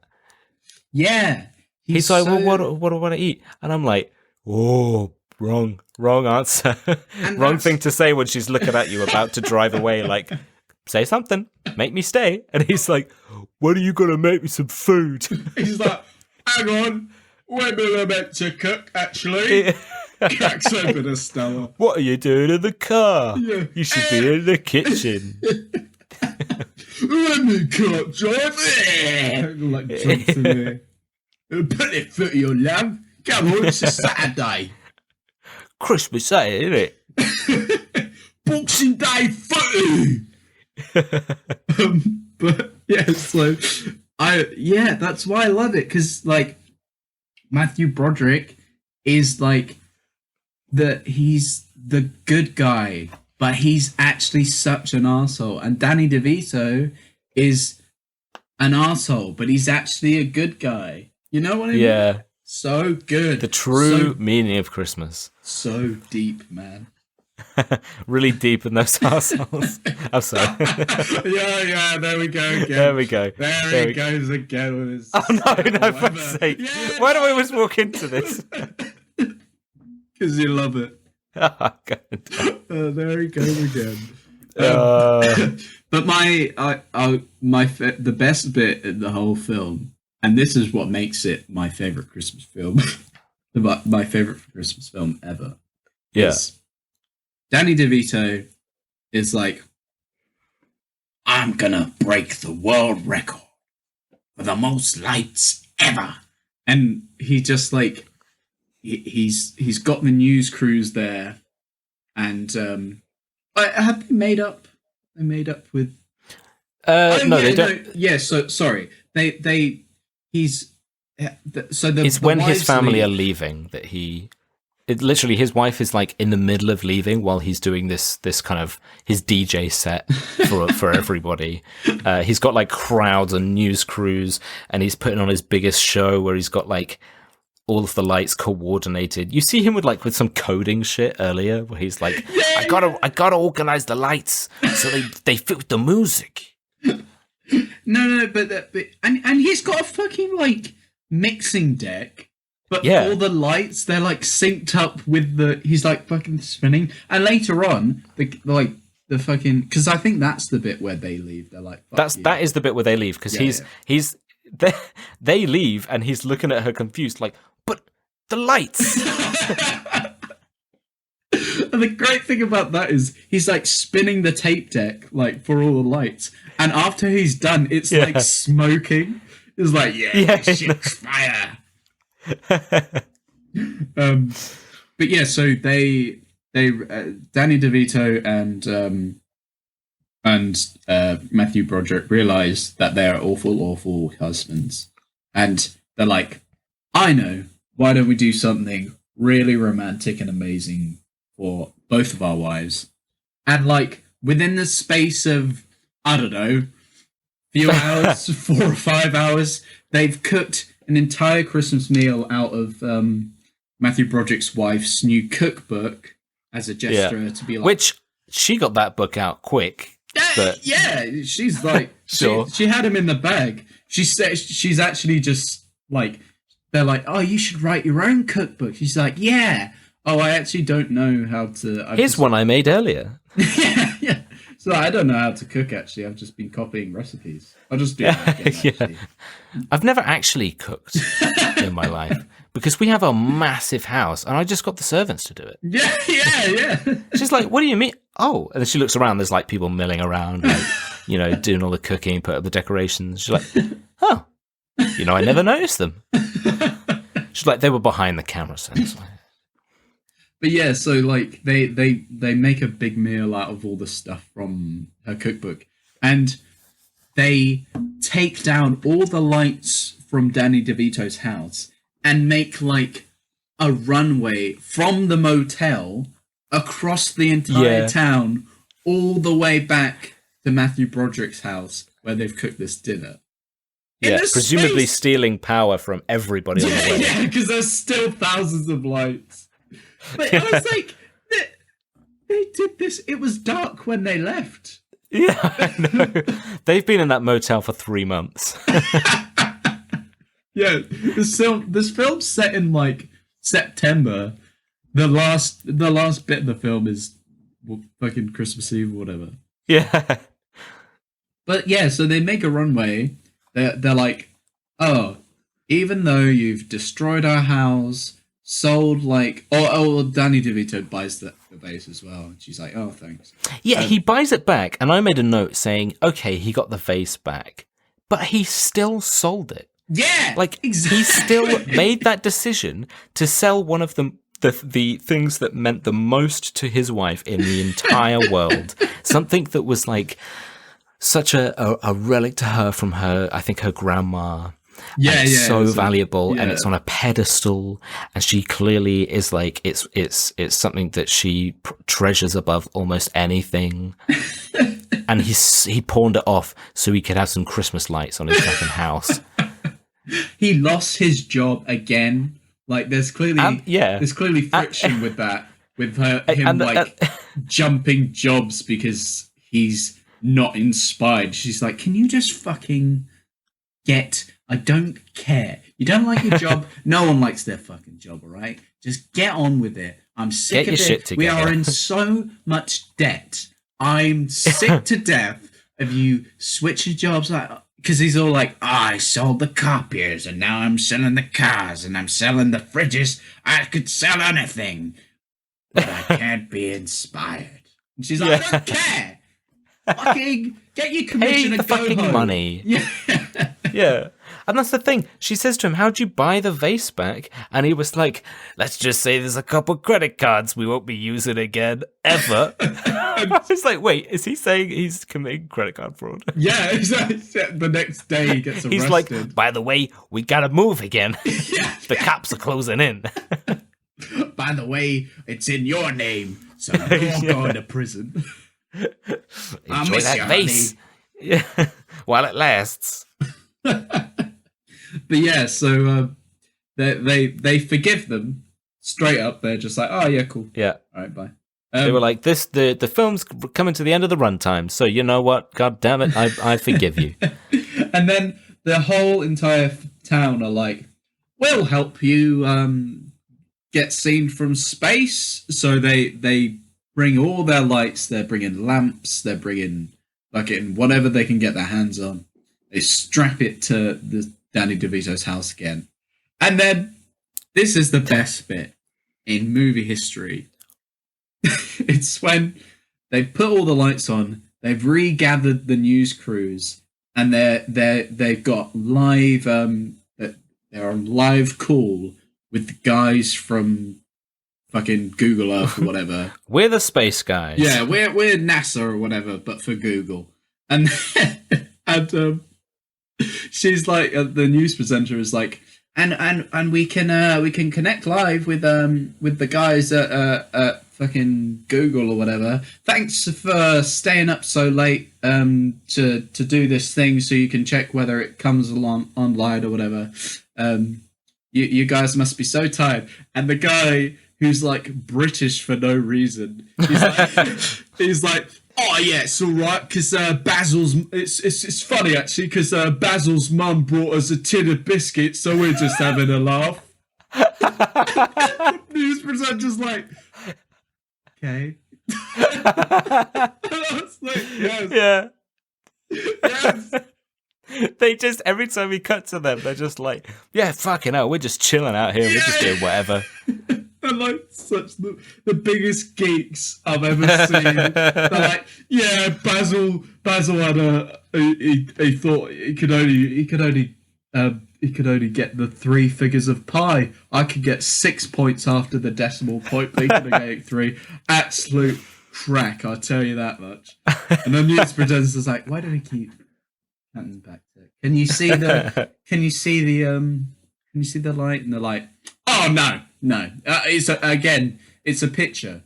We'll just take a picture tomorrow. Yeah. Again, just to clarify, he's like looking as if he can look inside the camera, like at the screen. He's like, again, it's a picture. You understand? It's not. It won't update unless we drive a van round, and then we got to process the picture, and we don't even have like a street view thing really available yet. So actually, it's probably just the satellite one that we'll have to get, and it's winter, so it's very cloudy. I mean, we're not going to get a clear image probably until the new season. So, but keep cutting back. I mean, this is fun. Yeah, we have no friends. Basil's mum's here. Yeah, Basil's mum's left now, so we don't really have anybody else to talk to. We finished the biscuits. Yeah. and then later on they like so they do the thing they like turn on the lights and it doesn't work because the lights like shut off, and then they do a little sing song of like I thought it was so funny because it's 2006, so the phones they have are all these like flip phones with the like shitty with the shitty screen that would illuminate a table if you put it on the table face down, and it's just like this really shitty not light, and they're all holding it up to the sky, and I was like, if they try and say that it's visible from space with all of these people with these phones, I am walking out. But also, I wish that they did that. And sadly they didn't, because the kid's just like, oh, these twats haven't plugged it in, and he plugged it in, and then all the lights come on. And the best bit about that is the lights that he plugged it in, and the lights like fucking shine up into the sky. And then it cuts back to the Google Earth people, and like it's like a live thing of this light shining up from a map, and they're like, "Whoa, what's so bright?" And it's like it's a computer screen. Just turn down your brightness. Yeah, but even then, it's like the house has all the lights on it, and then it just like summons this fucking beam into space. Yeah. It's not even like, oh, it's super bright and everyone covers their eyes like as a general brightness, and then they can see from space. They can see this little tiny dot, and they're like, oh wow, yeah. Live feed from the satellite, you can actually see a bit of light there against the darkness because it's nighttime over there. It's like a literal god beam flies up into space and like blinds everybody at the fucking the place. They drop all their biscuits. Basil's mum's dead. She's like, and then they call back in. They're like, "What's going on over there?" And he's like, I tell you what, we're having a crazy time over here. Basil's mum's dead. Yeah, we saw some lights, and it just gets straight killed her. It's crazy, man. She's like, yeah, I managed to salvage some biscuits though. Just having a laugh. Just having a laugh. Basil's mum's actually dead now.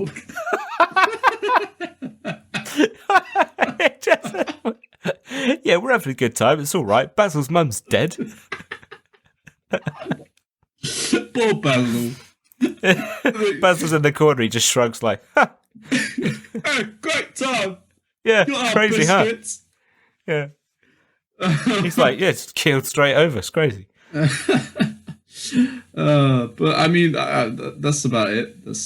I think it's a summary of most. They have a good bit of slapstick grammar humour now and then. They beat up the old lady with the sunglasses occasionally. Not the regular glasses. They're at a fair at one point, and they're doing the friendly competition of like competing in all the fairground games. And Mathew Broderick like lobs a snowball at it's like a coconut shell or something, and like he misses, and it just like fucking swats his old lady in the face. It just sails right through behind it goes like through the stall to like past the stall and then hits her. And then everybody's like, ooh, yeah, there's a little kid. You just hit a grandma. Yeah. It's like, dude, you should set up better precautions on this stall. This is dangerous. There's a little kid. He's like, that mean man killed that old lady. We love that kid to use your terminology. Just be like, he twatted her right. Twatted her a good one. But yeah, so first off, Shag, marry, Cal. Cal? Cow. Who's Cal? Shag, marry, cow. Are you gonna shag or marry Cal? Shag, marry, kill. Let's do Danny DeVito in Twins. Danny DeVito in this, or Basil's mum. I'll tell you what, I'm getting a good bang out of Basil's mum. Yeah, God, bang. Yeah, go She's on. a right laugh. Yeah, With she's a right laugh. biscuits. She's got biscuits. I mean, Danny DeVito in Twins got to keep all that money, but then I'm torn between do I marry for money or do I marry for like? I feel like, do you know? Thing is, I wouldn't want Deck the Halls Danny stealing my vase and pawning it off. So honestly, I'd probably have to kill him. Yeah, I think And then you're marry, right. and then marry Twins. Because then also, my brother-in-law would be Arnold Schwarzenegger. So Yeah, I suppose so. And whoever the third twin is now, who apparently yeah, if Eddie is- Murphy. Well, apparently he's dropped out. I think it might be Tracy Morgan now or something. Is it? Are we still getting Oh, like it's- updates on this film? yeah. Apparently, it's still going ahead. But Eddie Murphy's out Amazing. now. Eddie Murphy's like, guys, This I'm is gonna leave. This is what this podcast is really about. We're waiting in. we're just filling the eager- gap in time. Yeah. Until Triplets comes out, and then we could just talk about that for weeks on end. Yeah. I want them to still call it like Twins 2 or something. Yes, They call it like Twins 2, there's another one. Twins 2 Triplets. Yeah. Yeah, because then it's like Twins to Triplets, right? Oh, brilliant! We've Like done it. Escape to Africa. That amazing Madagascar title. We've done it. Yeah. Iras We've now. solved the whatever production issue We've is keeping solved whatever back. the issue was. Yeah, Eddie whatever the Murphy's issue was, back. keeping him back. Eddie Murphy jumps on board. he practically he bounds, he leaps. But yeah, bad film, good. Yeah, I mean, I'd say I'm holding up a knife. You're holding a knife to a copy of Lion King 3 Hakuna Matata. Yeah. I mean, yeah, I'd just say like bad film, good. Like, I don't think it was an amazing film. It didn't blow me away or anything. It was just like, it was a Christmas film. Bad film, good Christmas film. Okay, wrong opinion, but I'm good. Is it a wrong opinion or it just wasn't like right enough? Not right enough. This is bad film, great. This film is just great. I really, if being serious, I really don't know what it is about this film. It's not. I think there are better. It's Christmas just the films. vibe. No, but there are better Christmas films. I think How the Grinch Stole Christmas used to be my favorite Christmas film. Yeah. Like, or Elf, you know. Oh, classic. But I don't know what it is about this film. It really gets me in the mood for Christmas. I think that's the most important thing for me. Like, Sure. I love the other Christmas films. They're objectively they're probably better films, but this really hypes me up for Christmas. Love it. Gets me going. That's Probably good. That's what Danny you want. DeVito. But Yeah, probably. Yeah. You see that face, you just feel like Christmas every day. Yeah. Danny DeVito and Mathew Broderick, two genuine, lovely people. Until I look it Furiously up later. Google searches. Yeah. Oh no. But yeah, so should we do some reviews? Yeah, let's slap on some of those reviews. I put it up in my. I've moved it now. I used to keep them up on a tab, but now I've moved it into my actual notes. Oh, look at you! Like a good organized boy. Look at you! I think if you wanna take it away with Yeah, yours I'll first, I'll I've fill- got I'll like fill the two little short ones. Okay, because the thing about I can accept that this film isn't 10 stars like I gave it, but this Can you accept that? maybe, but this film is hated. There are so many negative reviews on. I mean, I always get my reviews on IMDb, of course.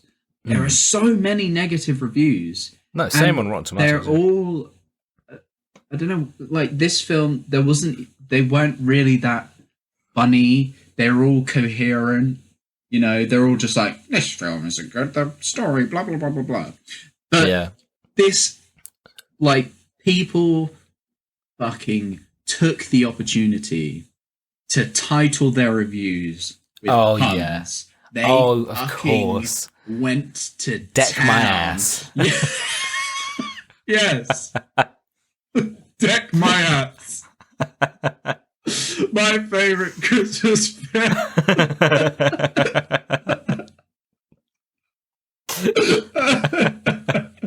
And it's still got Danny DeVito in. Yeah. Deck my ass. Deck my ass. With my magnum dong. Yeah. Yeah, I fucking love Deck my ass.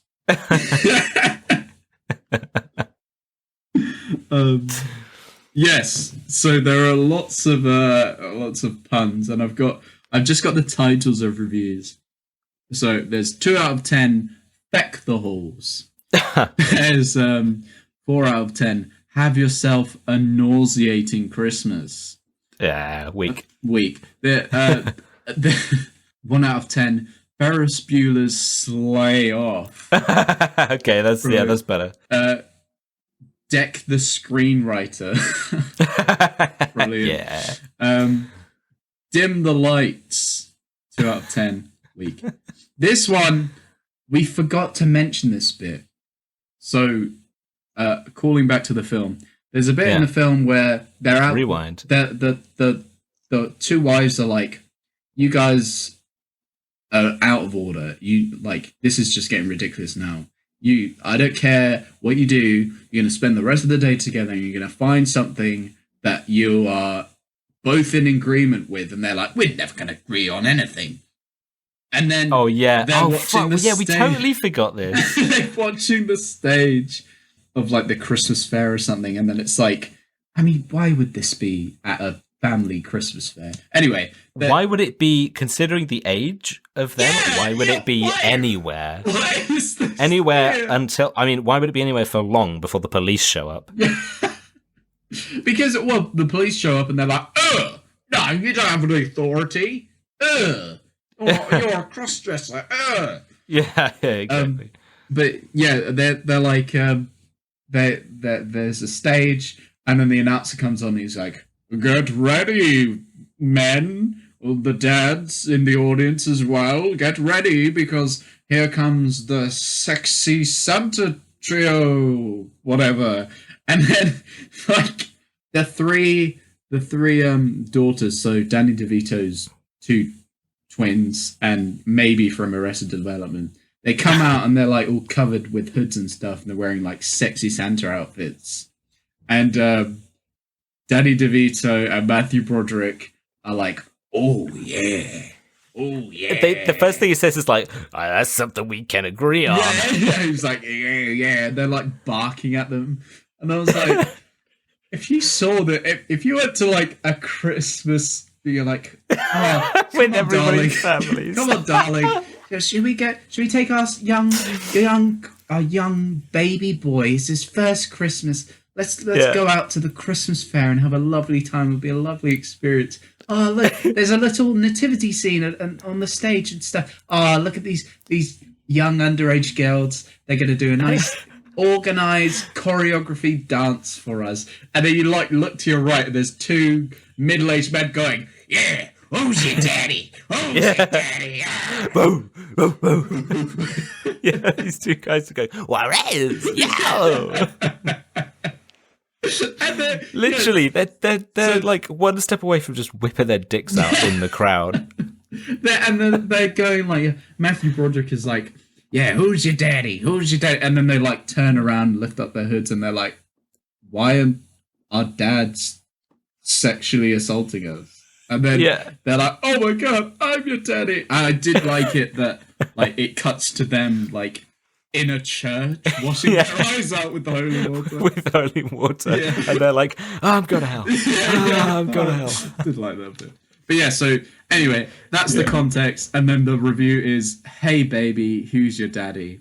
And then the last one, which is my favourite. Yeah. It's 2 out of 10 and it says, pick a classic. Son, it's this. Is that it? Yeah. Great. Yeah, what have you got? All right, so I've got from Sam Toy. So, like I said, I take from Rotten Tomatoes. I've got a critic review and a audience review. Again, like you said, most of them were just like very normal, serious. Like, I didn't like this film, and here's why. But I've got Sam Toy from Empire Magazine, December 2006. So hot off the release. Who gave it 1 out of 5 stars and said, "Got any kids who've been naughty this year? Here's their present." Okay, wrong opinion, but okay. Yeah, you're like, okay, but I can feel you, just like you've got something in your hand, something that shouldn't be crushed, that couldn't be crushed, and you're just crushing it, crushing it with the sheer strength. Cube. Yeah. And then Mathew L from the audience reviews, again December, but 2020 this time, so super recent compared to and. Who gave 3 out of 5 stars and said, I would watch this movie every year around the holidays. It has an entertaining enough story to keep me engaged year after year, but I wouldn't call it a good movie. What? It's an entertaining movie that I watch over and over again. It keeps me engaged. It's not good, though. The thing, I can see where he's coming from. Yeah, I get it. This is like a classically good movie, but it slaps. So you're wrong, basically. That's the distinction. But look, it slaps though. This movie sucks, but it fucking slaps.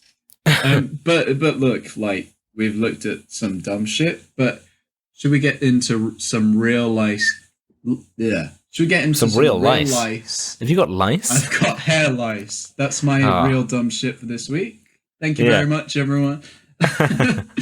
Some real life Christmas themed dumb shit. I've got some Christmas stories for our Christmas specials. Is this going to be an Aiden Christmas story? Absolutely. This is the first... This is your present to me. Yeah. This is the first one. So every year around Christmas time, it's actually for my mum's birthday, but it's only a couple of days after Christmas.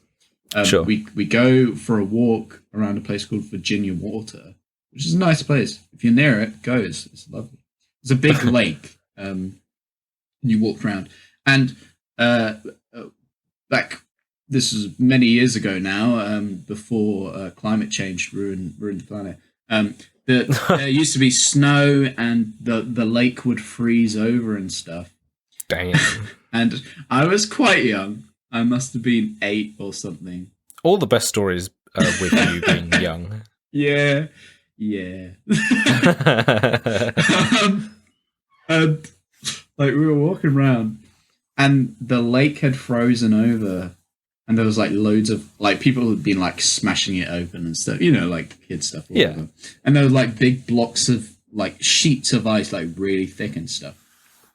So anyway, we like walk past like there's a bridge where all this ice is and stuff.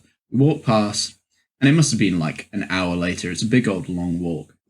And my mum like turned to me and I was blue. I was like fucking freezing to death.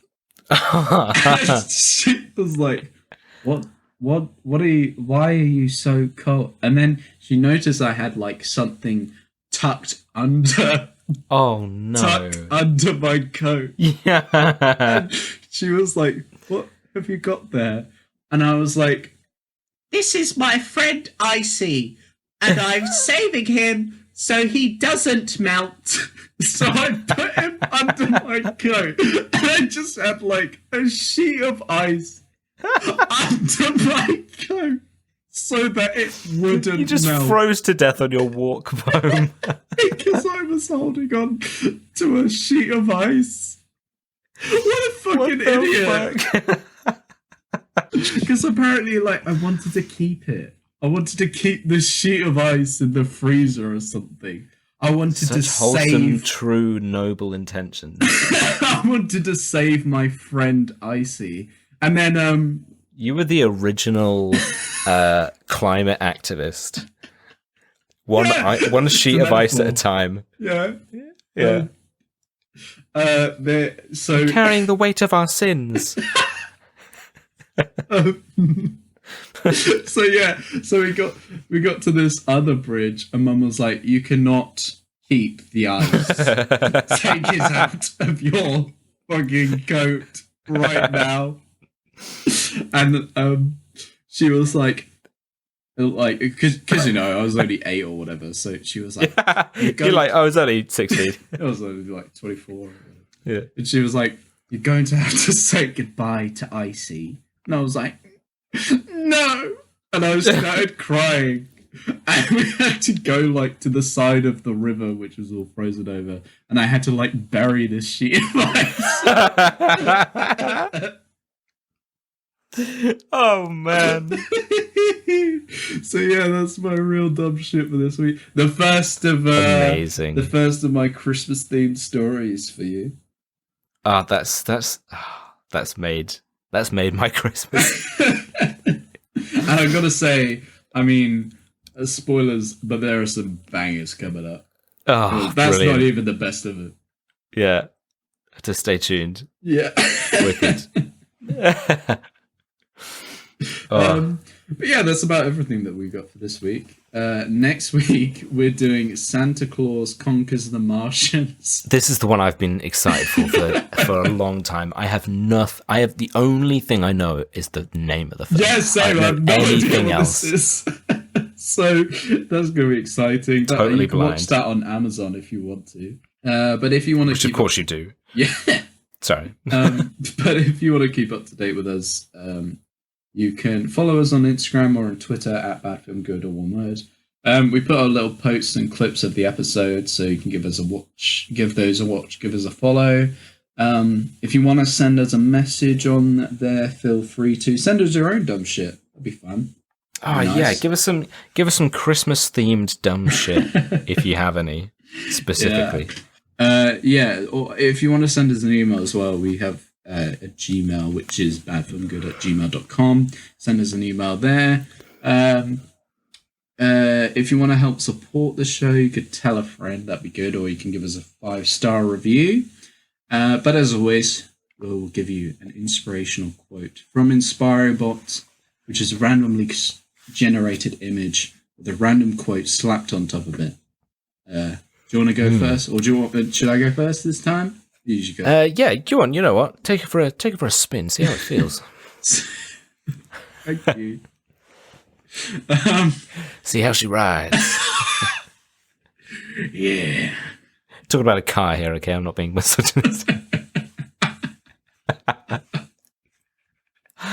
Just move right along. Just move it on. Let's just keep on going. Okay, well, mine is a guy playing guitar. No, actually, it's a ukulele.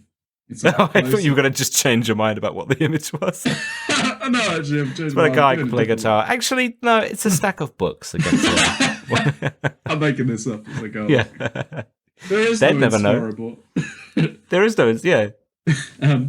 Yeah, so it's a guy playing a ukulele, and the text says, "Rat meat is 70% cholesterol and 30% chemicals."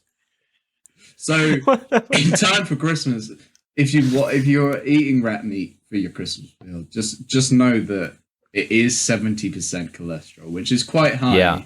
Yeah, you got to know what you're eating. Yeah, and 30% chemicals. It's like processed meat, rat meat. So, you know. Yeah. What have you got? Great. So I've got a mine's quite relevant to the times, especially the current times with more recent events. So you've got a really nice kind of snowy mountainous landscape. You know, you've got some further mountains out in the distance, slightly covered by a by a slight fog.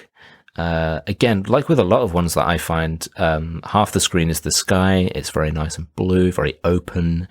And towards the kind of the lower half on the left side of the screen, you've got a kind of snowy mountain ridge with a person kind of stood out looking across this gorgeous landscape with some snowy footprints leading up to where they've stopped to gather view.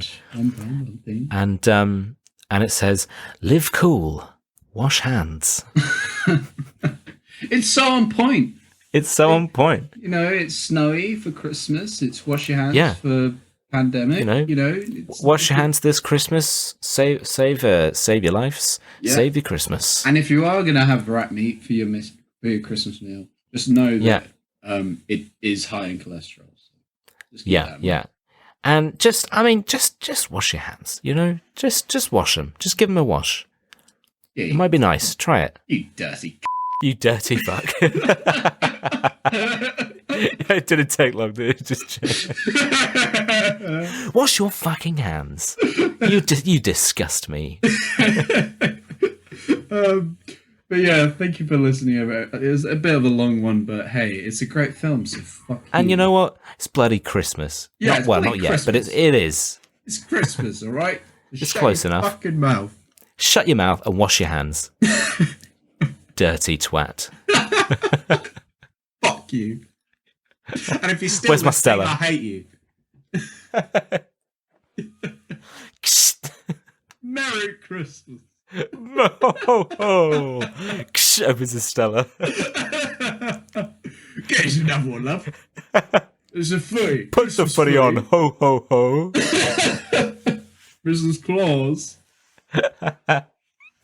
Oh, God. Right. Yeah, let's stop before we That's just it. That's it.